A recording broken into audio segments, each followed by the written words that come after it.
नमो भगवते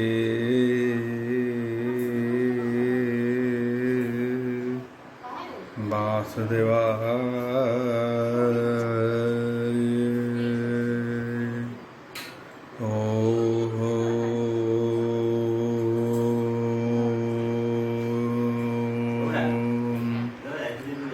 नमो भगवते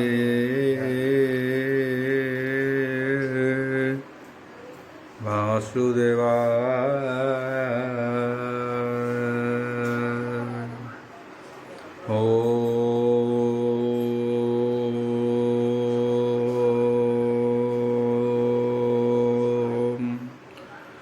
नमो भगवते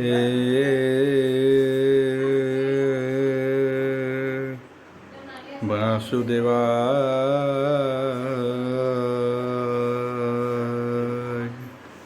राममङ्गलाचरण भागिसा यस्य वदने लक्ष्येषु यच्च वक्ष्यसि यस्य हृदय वसति तनुसिंहं भजे विश्वसर्वदिवालक्षणं श्रीकृष्णाख्य परध्याम जगद्धाम नमामि तत् माधव माधव वैश्य सर्वसिद्धिविनायते वन्दे परस्परत्यं परस्परं प्रियलोकं मुगं करति वाचं पङ्गुलङ्घयते गिरि जत्कृपाहतमः वन्दे परमानन्दो माधव जो ब्राह्मण रुद्रेण तु स्तुतन्ति दैवस्तव देवसङ्गपद पश्यन्ति जो समज्ञ ध्यान अवसते गदगदे मनसा पश्यन्ति जो जोगिना जसते न बुद्धि सुरासुरगण देवायस्तुते नमः नारायणं नमस्कृत्यं नरचैव नरोत्तमं देवी सरस्वती व्यासं ततो जयमुदीरयम् निर्गलं कल्पितं फलविमुखाविदर्भयुक्तं पिबतं भागवतं रसमलयं प्रभु।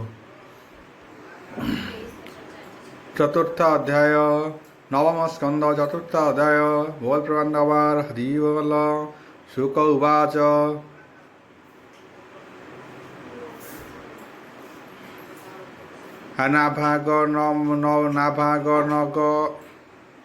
नाभाग नभगर बला पूर्वे से ब्रह्मचर्य कला भाइये तार भोग कोटि सर्वे संपद नेले बांटी भाई को बोले हे भाग नाही पिता तो रोगे हे बोले भाई पिता को बोलो हंतिता जाई से बोले चुची ही तनु हई बोइलु पुणी ही जाओ तुही अंगीरा संगे हे यज्ञ जही ताहांकु देव उपदेशे लभिलु द्रवहण अशेषे पितार बोले हे यज्ञ गला अनेक धन से लभिला ताघेनी से जे हे बाट आसे मिलिला काली हिया पुरुषे बोइल मोर धन नेई पतन पलाओ जाओ हो कहीं पाई से बोले न जाहाणई किछि पिता वचने हे नेई अछि पुरुष बोले हेतु पचार पिताଙ୍କୁ ए धन काହାର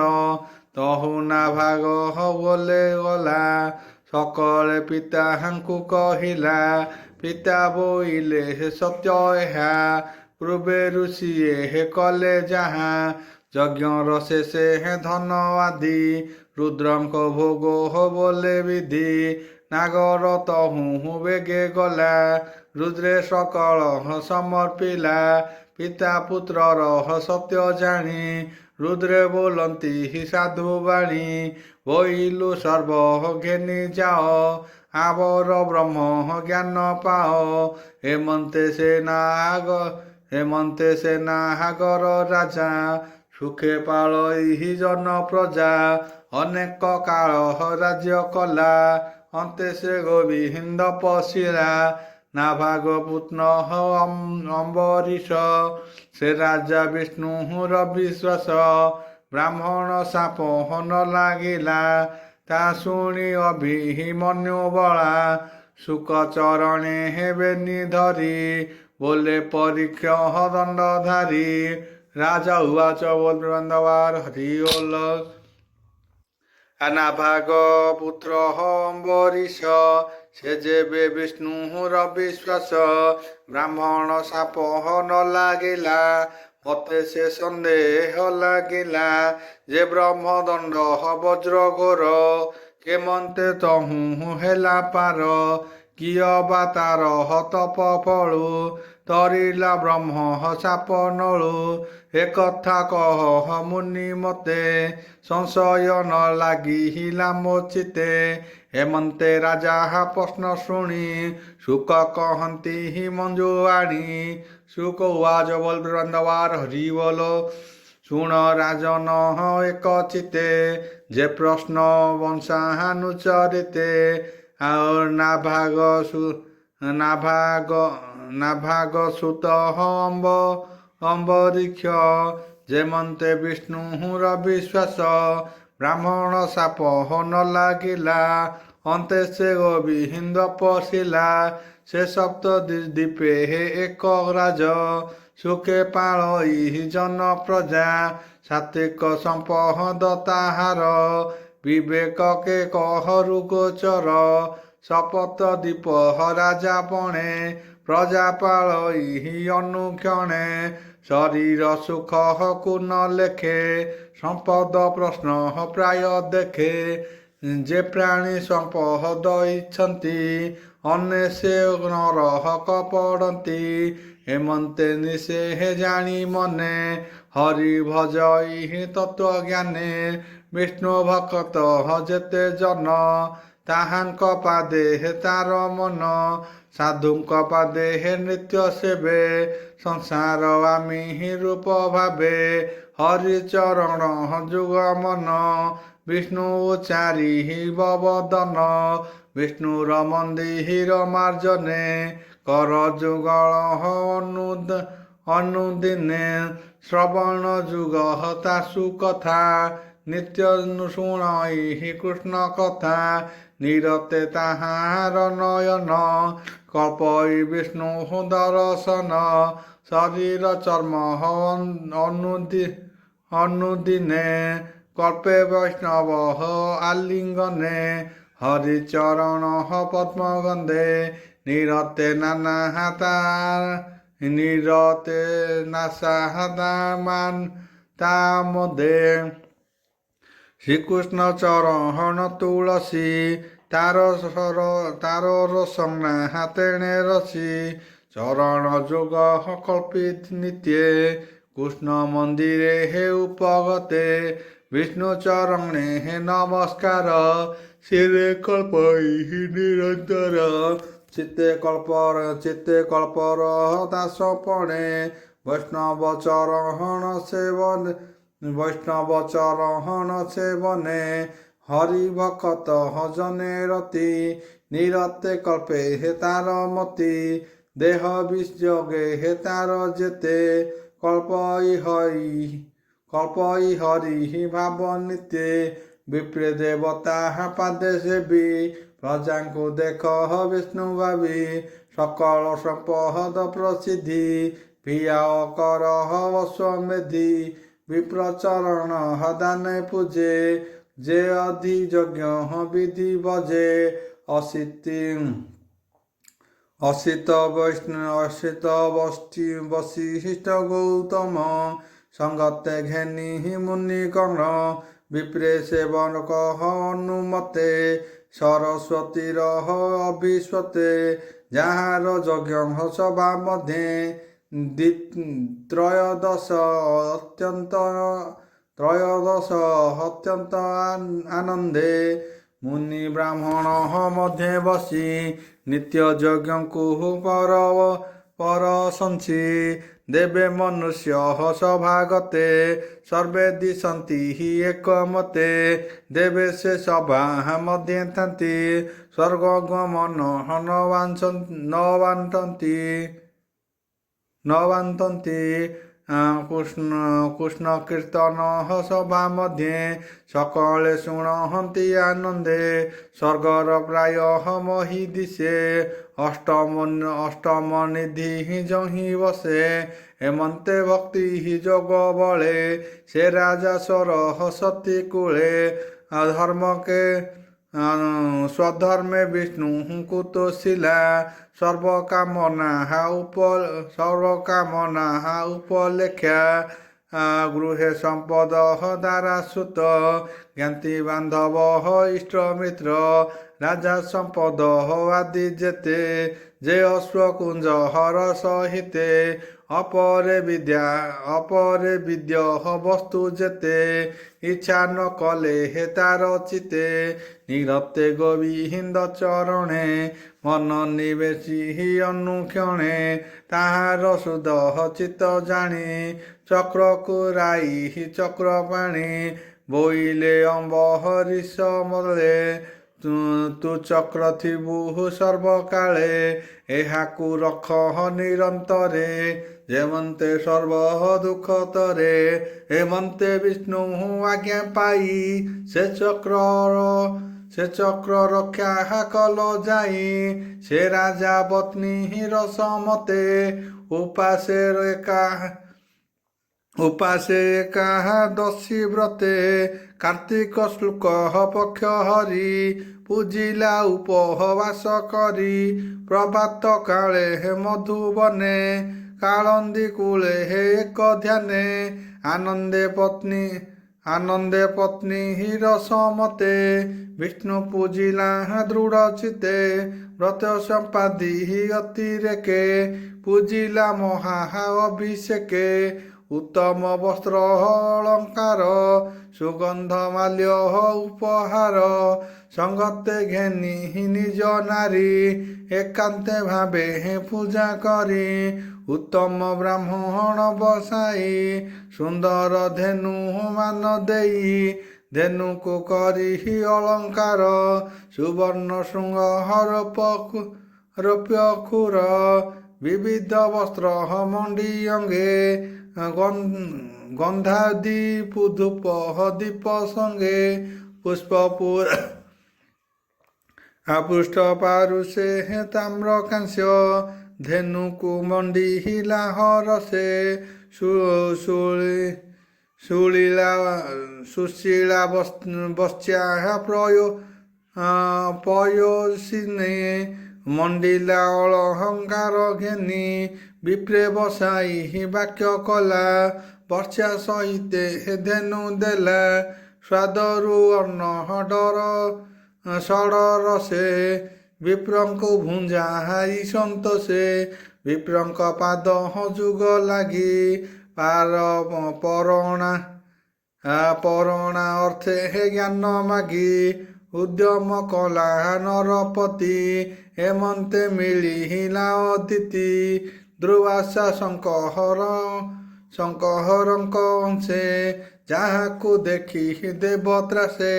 ତାହାକୁ ଦେଖି ନୃପମଣି ଆସନ ବଦାହାସନ ଆଣି ପୂଜିଲା ଅତିଥି ସ୍ୱଭାବେ ଆନନ୍ଦେ ଅତି ଗୌରବେ ପୁଣି ଚରଣ ତଳେ ପଡ଼ି ରାଜା ବୋଇଲେ କର ଜଡ଼ି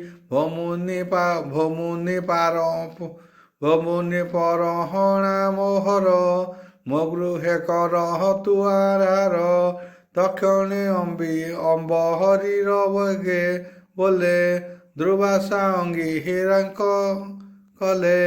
ଆନନ୍ଦ ମନେ ଧ୍ୟାନ କରି କାଳନ୍ଦୀ ଜଳେ ମଦ ଭରି ବିଳମ୍ବେ ସ୍ନାନ ସନ୍ଧ୍ୟା କଲେ ନିଶ୍ଚନ୍ତେ ବସି ନଦୀ କୂଳେ ଏବେ ହୋ ଶୁଣ ନୃପମଣି ରାଜା ବିଷାଦ ମନେ ଗୁଣି ପରଣା ହୋଇଲା ଛରି ଅତିଥି ନଇହିଲା ମୋହରି କେମନ୍ତେ କରି ବିଭୋଜନ ଅବଜ୍ଞା କରି ମହାଜନ ଅର୍ଦ୍ଧମୁହୂର୍ତ୍ତେ ଅଛି ବେଳେ ଯଥାର୍ଥ ପରହଣାର କାଳେ ଉଛର ପାରହଣାର ବେଳା ମତେ ସେ ସଂକଟୁ ପଡ଼ିଲା। ଯେ କର୍ମ କଲେ ହେ ସାଧୁ ବାଣୀ ରାଜା ବିଚାରେ ହେ ମନେ ଗୁଣି କଲେ ଲୋକେ ବୋଲିବେ ହେ ମୋତେ ଶୁଣି ଅଧର୍ମ କଲା ନୃପମଣି ପରାଣ କଲେ ହେ ଦେବ ମତେ ଅଧର୍ମ ନ ଲାଗିବ ମତେ ଜଳ ଗଣ୍ଡୁ ସେ କରି ପାନ ଅତିଥି କରାଇ ଭୋଜନ ପଛେ ମୁଁ କରିବ ଆହାର ଏବେ ବିଚାରି ନୃପବର ଜଳପାରଣା ଅପରାଣ ଏ ଆଦି ନିଗମ ବଚନ ବିଚାରି ବ୍ରାହ୍ମଣଙ୍କ ତୁଲେ ଜଳ ଗୁଣ୍ଡୁ ସେ ପାନ କଲେ ତକ୍ଷଣେ ଜଳ ପାନ କରି ଭୟ ସମୁରେ ହରି ହରି ଦୁର୍ବାସା ଗହମନ ଚାହିଁ ରାଜା ରହିଲେ ଦୋଷ ହୋଇ ଦୁର୍ବାସା ଯମୁନାର କୂଳେ ସକର୍ମ ସାରି ସ୍ୱୟଂ କାଳେ ମିଳିଲେ ଅମ୍ବହରିଷ ପାଶେ ଭାଷାଣ କରିବାର ଆସେ ନୃପତି କରି ବହୁମାନ୍ୟ ବୋଲଇ କରି ଭୋଜନ ଏମନ୍ତେ ଅମ୍ବହରିଷ ବାଣୀ ଦୁର୍ବାସା ମନେ ଗୁଣେ ସ୍ୱଭାବେ ସର୍ବଃ ଜ୍ଞାତା ସ୍ପୁଣ ଜାଣିଲେ କଲା ହାଏ ପରାଣ ରାଜାର ବଦହନକୁ ଚାହିଁ ବୋଲନ୍ତି କୋପହବର ହୋଇ ତୁ ଅନାଦର କରୁ ମତେ ଜଳ କି ଭିଖିଲୁ ଯୁକତେ ଅତିଥି କଲୁ ଅବହେଳା ଭୁଞ୍ଜିଲୁ ପାରହଣାର ବେଳା ତୁ ଯେ ଅବଜ୍ଞା କଲୁ ମତେ ଉଚ୍ଛିଷ୍ଟ ଭୁଞ୍ଜିବି କେମତେ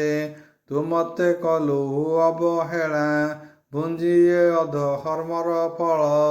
ଏମନ୍ତେ ବୋଲି କୋପ ଭରେ ଜଟା ଉପାଡ଼ି ନିଜ କରେ ପ୍ରକୁଟି କୁଟି ଲୋଚନ ରାଜାଙ୍କୁ ବୋଲନ୍ତି ବଚନ ଦେଖ ଏ ନୃପହତିର ଗତି ସମ୍ବଦେ ହୋଇ ମୂଢ଼ମତି ଧର୍ମେ ବଞ୍ଚିତ ବିଷ୍ଣୁ ଭକ୍ତେ ବୋଲେ ମୁଁ ଈଶ୍ୱର ସାକ୍ଷାତେ ଅତିଥି ମତେ ହେ ପୂଜା କଲା ପାରଣା ଅର୍ଥେ ହେ ନିମନ୍ତ୍ରିଲା ଭିକ୍ଷା ନ ଦେଲେ ହେ ଆଗ ମତେ ଆପଣା କଲା ହାଏ ଯୁକତେ ମତେ ନ କଲା ଅବହେଳା ସ୍ୱଦ ହେ ଭୁଞ୍ଜେ ହେ ତାର ଫଳା ଜଟାକୁ ଚାହିଁ ଆଜ୍ଞା ଦେଲେ ଅନଳ ହୂତ ତୁ ବୋଇଲେ ତକ୍ଷଣେ ହୁଙ୍କାର କରାଳ ଉଠିଲା ଦୁହି ତା ଅନଳ ଜଳେ ଆଚ୍ଛାଦି 10 ଦିଶେ ପବନ ବହେ ଅଣଚାଶେ ଧୂମ ରୂପିତ ଶୂନ୍ୟ ମଧ୍ୟେ ବେଗେ ଧାଇଁଲା ଘୋର ନାଦେ ପ୍ରଳୟ ଜଳ ପ୍ରାୟ ହୋଇ ମିଳିଲା ରାଜା ଆଗେ ଯାଇ ଜଳନ୍ତା ଖଡ୍ଗ କରେ ଧରି ମିଳିଲା ଘୋର ନାଦ କରି ଭୂମିକମ୍ପଇ ପାଦଘାତେ ପର୍ବତ ଉଡ଼େ ଶ୍ୱାସ ବାଦେ ଦେଖ ତାହାର ତେଜ କଳା ରାଜା ଚରଣେ ନ ବଞ୍ଚିଲା ତାର ବଦନ ରାଜା ଚାହିଁ ମନେ ଚିନ୍ତଇ ଭାବଗ୍ରାହୀ ତକ୍ଷଣେ ବିଷ୍ଣୁ ଚକ୍ରବାସୀ କୋଟିଏ ସୂର୍ଯ୍ୟ ପ୍ରାୟ ଦିଶି କୃତିକା ଅନହଳ ଉପରେ ପଡ଼ିଲା ମହା ନାଦ ଭରେ ତକ୍ଷଣେ ଅନହଳ ଲିଭିଲା ଦିଗ ଆକାଶ ପ୍ରକାଶିଲା ସୁଦର୍ଶନ ତେଜ ଦେଖି ଦୁର୍ବାସା ଭୟେ ବୁଜେ ଆଖି ବଦନେ ଦେଇ ବେନି କର ଭୟେ କମ୍ପଇ ଥର ହର সম্ভ্রমে যাহি ন পারিলা জীবন ভয়ে হে ন পায় জীবন ভয়ে হে পଳାଇଲା ତାର ଭାଜିବା ଦେଖି ପଛେ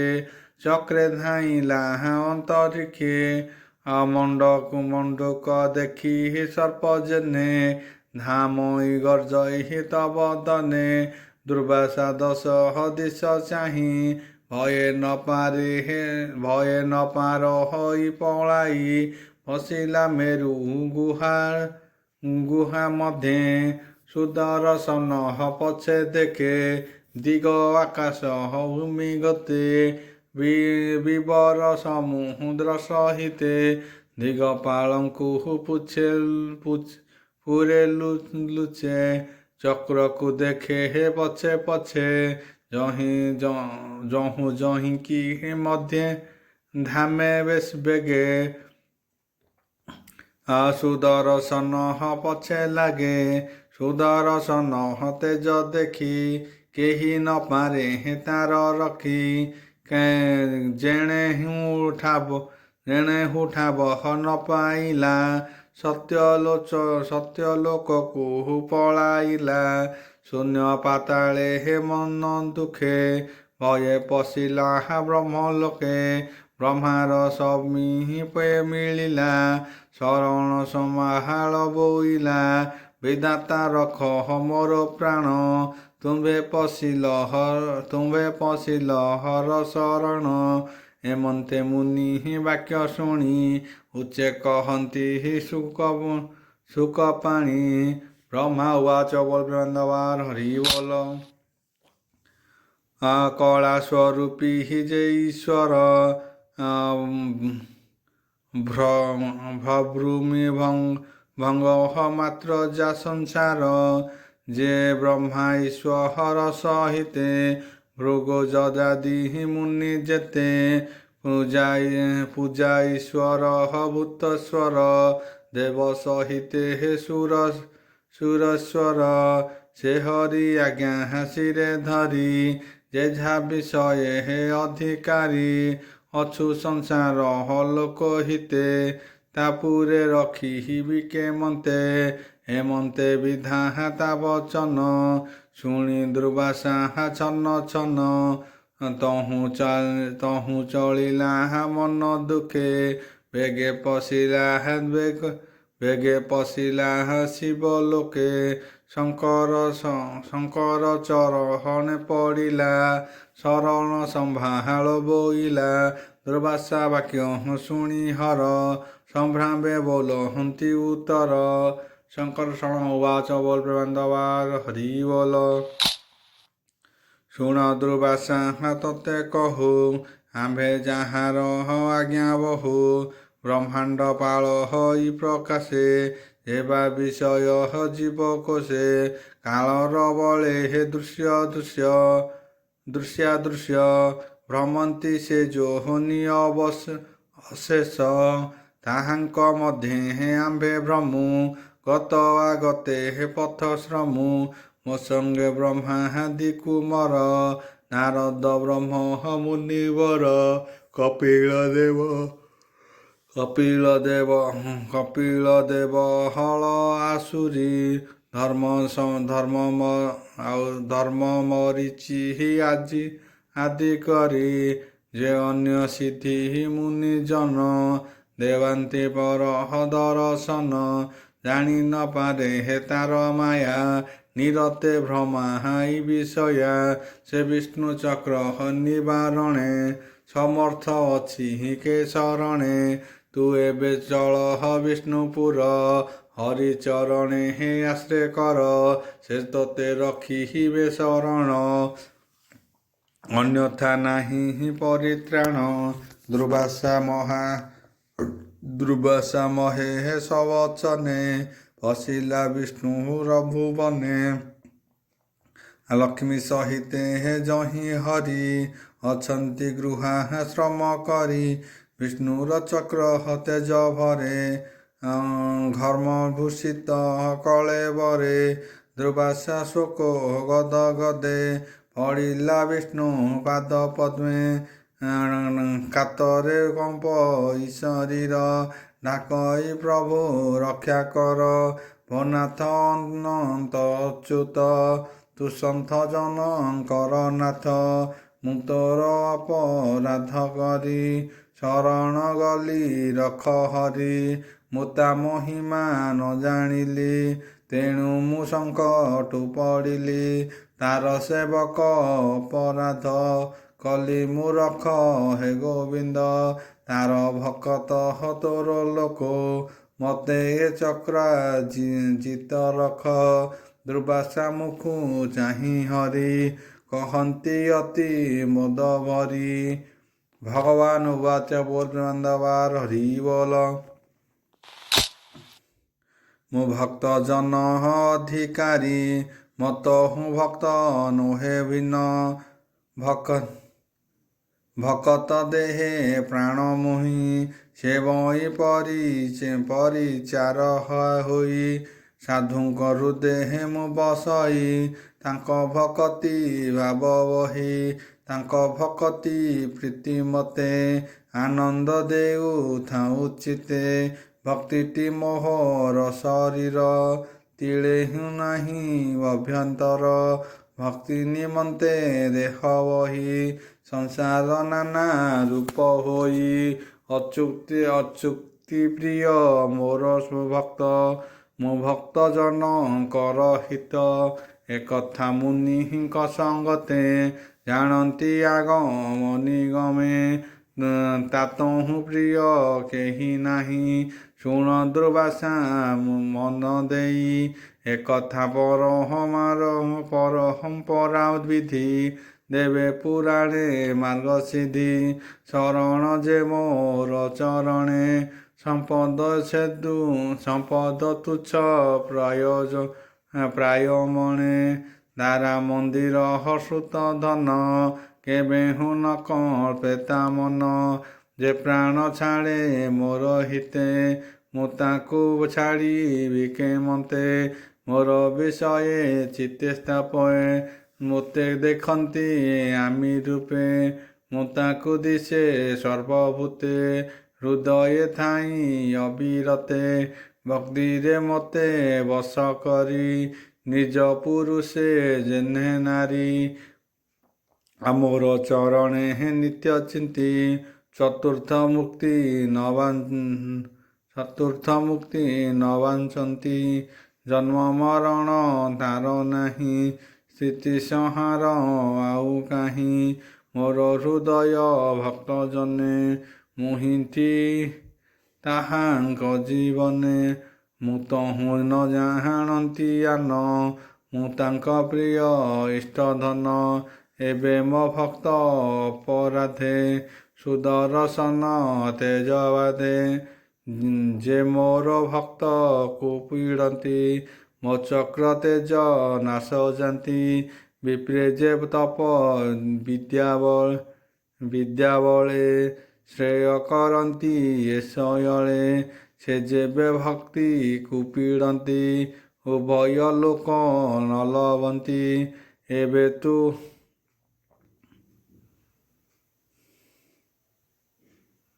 ଏବେ ତୁ ଯାଅ ବେଗେ ହୋଇ ନା ଭାଗ ପୁତ୍ର ଅଛି ଜହି। ତାର ଶରଣ ପଶ ଏବେ ମୋ ଚକ୍ରୁ ନିସ୍ତରିବୁ ତେବେ। ଗୋବିନ୍ଦ ଆଜ୍ଞା ପରମାଣି ଦୁର୍ବାସା ଗଲା ତତ୍କ୍ଷଣି। ହରି ଭକ୍ତଙ୍କ ମହିମା କେ କହିପାରେ ଗୁଣ ସୀମା। ଭକ୍ତି ଚରଣ ସେବା ଫଳେ ପ୍ରସନ୍ନ ହନ୍ତି ହରି ଭଳେ। ସୁଜନେ ଚିନ୍ତ ହରି ପାଦେ ତରିବ ବିଷୟା ପ୍ରମାଦେ। ବୋଲୋଇ ବିପ୍ର ଜଗନ୍ନାଥ ନବମ ସ୍କନ୍ଧେ ଭାଗବତ। ଇତି ଶ୍ରୀମଦ୍ଭାଗବତେ ମହାପୁରାଣେ ପରମହଂସ୍ୟ ସଂହିତା ନବମ ସ୍କନ୍ଧେ ଚତୁର୍ଥ ଅଧ୍ୟାୟ।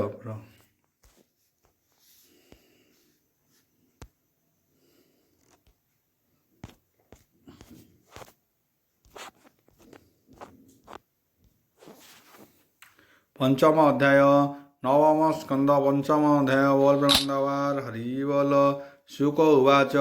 हेमन्ते विष्णुरवचने दुर्वासा गले हेतोष मने तक्षणे रुषपादे पड़िले जीवहन प्रमादे चरण तले हे तांकु देखी सभ्रामे आसहन उपेक्षी विप्र जीवन रक्षा अर्थे कर अंजलि देई मते सुदर्शन मुख चाहि डाकन्तीर कर त्राहि त्राहि। अम्बरीश उवाच बोल वृंदावार हरि बोल। वचक्र तो महिमा जेते के कही पारे ए जगते तू अग्नि तू आदित्य सोम सर्वज्योतिक गुणध्याम तू आप क्षति वायुरूपी वम प्रकाशे सर्वव्यापी तू तम मात्र इंद्रगण विराज पुरुष कारण भचक्र तोते हे नमस्कार स्वभावे तू सहस्र विष्णुर निज प्रिय तु ही भोभाव न जानती केही सकल शास्त्र तेजहरू तोर महिमा महामेरु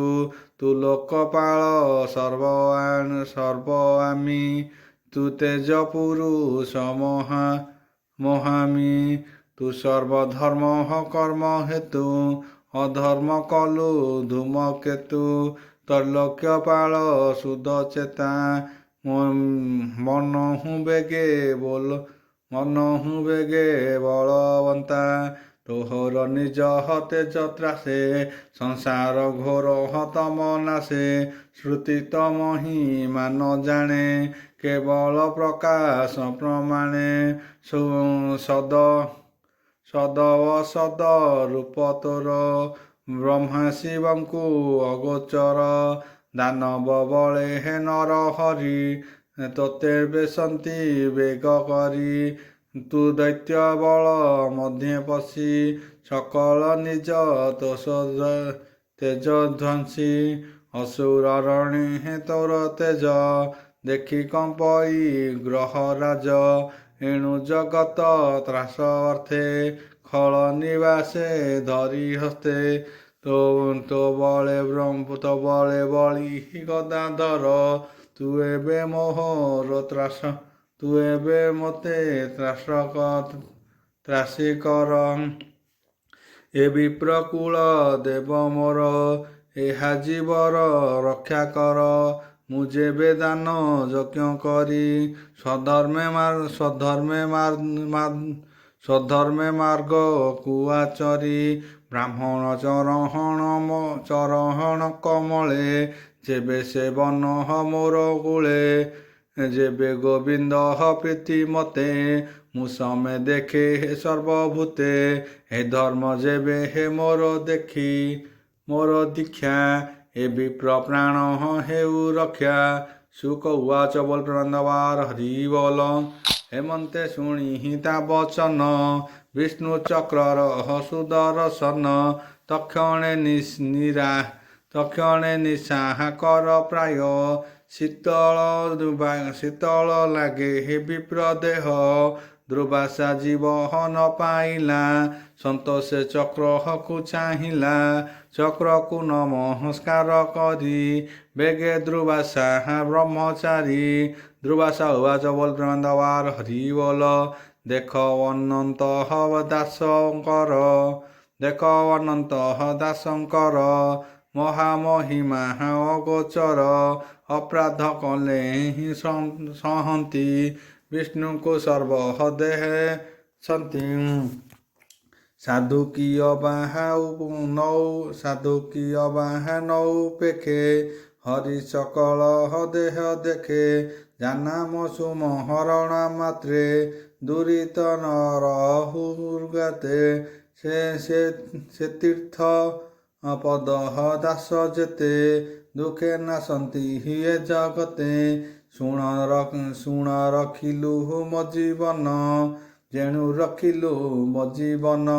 ତାର ମହିମା ଧନ୍ୟ ଧନ୍ୟ ହେମନ୍ତେ ବିପ୍ର ମୁଖ ଶୁଣି କପାଳେ ଦେଇବେନି ପାଣି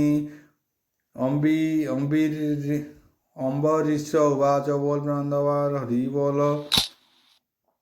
ବୋଲେ ଦୁର୍ବାସା ମୁଖ ଚାହିଁ ଭବି ପ୍ରକରହ ମାତ୍ର ତାହି ତୁ ଯେ ଅତିଥି ମୋର କୂଳେ ମିଳିଲୁ ପରହଣାର ବେଳେ ପରଣା ଭୟେ ହେମୁକୁ ପତେ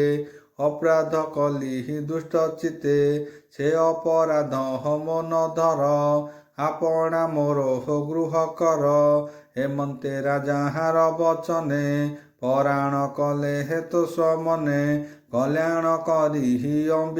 ଅମ୍ବରୀଶେ ଅନେକ ମନ ହର ହର ସେ ତକ୍ଷଣେ ଶୂନ୍ୟ ମାର୍ଗେ ଗଲେ ବ୍ରହ୍ମାର ଭୁବନେ ମିଳିଲେ କହିଲେ ଅମ୍ବରୀଶର ବାଣୀ ବ୍ରହ୍ମା ସନ୍ତୋଷେ ତାହା ଶୁଣି ରାଜାକୁ କଲେ ହେ ଧନ୍ୟ ଧନ୍ୟ ଏବେ ହୋ ଶୁଣ ଶ୍ରୀରାଜନ ସେ ଅମ୍ବରୀଶ ଦଣ୍ଡଧାରୀ ପୁତ୍ରକୁ ରାଜା କରି ହରିଚରଣେ ମନ ଦେଇ ପଶିଲା ଘୋର ବନେ ଯାଇ ପ୍ରାଣ ଛାଡ଼ିଲା ତପ ବଳେ ପଶିଲା ବିଷ୍ଣୁର ମଣ୍ଡଳେ ସେ ଅମ୍ବରୀକ୍ଷର ଆଖ୍ୟାନ ଯେ କରେ ଶ୍ରବଣ କୀର୍ତ୍ତନ ନବମ ସ୍କନ୍ଧେ ହେ ପଞ୍ଚ ଅଧ୍ୟାୟ 24-25 ଶ୍ରୀମଦ ଭାଗବତ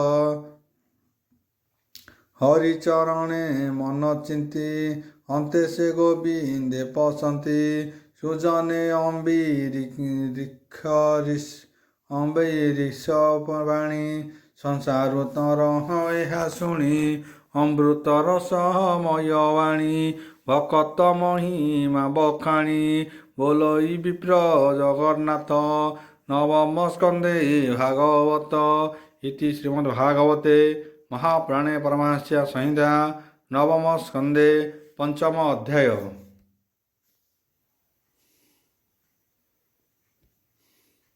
ଷଷ୍ଠ ଅଧ୍ୟାୟ ବୋଲ ପ୍ରାଣବାର ହରି ବୋଲ ନବମ ସ୍କନ୍ଧ ଷଷ୍ଠ ଅଧ୍ୟାୟ ଶୁକ ଉବାଚ ଏବେ ହୋ ଶୁଣ ନରନାଥ କହିବା ବଂଶାନୁଚରିତ ସେ ଅମ୍ବରୀଶ ପୁତ୍ର ତିନି ବିରୂପ ଶମ୍ଭୁ କେତୁ ଘେନି ରୂପେ ଦିଶନ୍ତି ଅନୁପମ ଅଶେଷ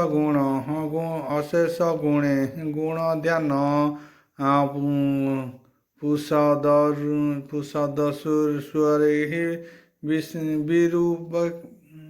ବିଶ୍ୱରୂପୀ ପୁତ୍ର ଅତିଥିର ଯେ ହେତାର ସୁତ ସେ ରଥି ତରହ ପୁତ୍ର ଚିତ୍ରିକ ସେ ରଥି ତରହ ପୃତିକ ଉପାୟ କଲା ସେ ଅନେକ କେବେ ପୁତ୍ର ହତା ନୋହିଲା ଅଙ୍ଗୁରା ତୁଲେ ବିଚାରିଲା ବୋଇଲା ମୋର ପତ୍ନୀ ଗର୍ଭେ ସନ୍ତତି କରହ ତୁମ୍ଭେ ବେଗେ ଅମୃତସ୍ୟ ତସ୍ୟ ପିତୃବରେଣ୍ୟଂ ଭର୍ଗଦେବସ୍ୟ ଧୀମହି ଧିୟୋ ୟୋ ନଃ ପ୍ରଚୋଦୟାତ୍ ନାରାୟଣଂ ନମସ୍କୃତ୍ୟ ନରଂ ଚୈବ ନରୋତ୍ତମଂ ଦେବୀ ସରସ୍ୱତୀ ବ୍ୟାସଂ ତତୋ ଜୟमुदीरयेत् शान्ति शान्ति पृथिवी शान्ति।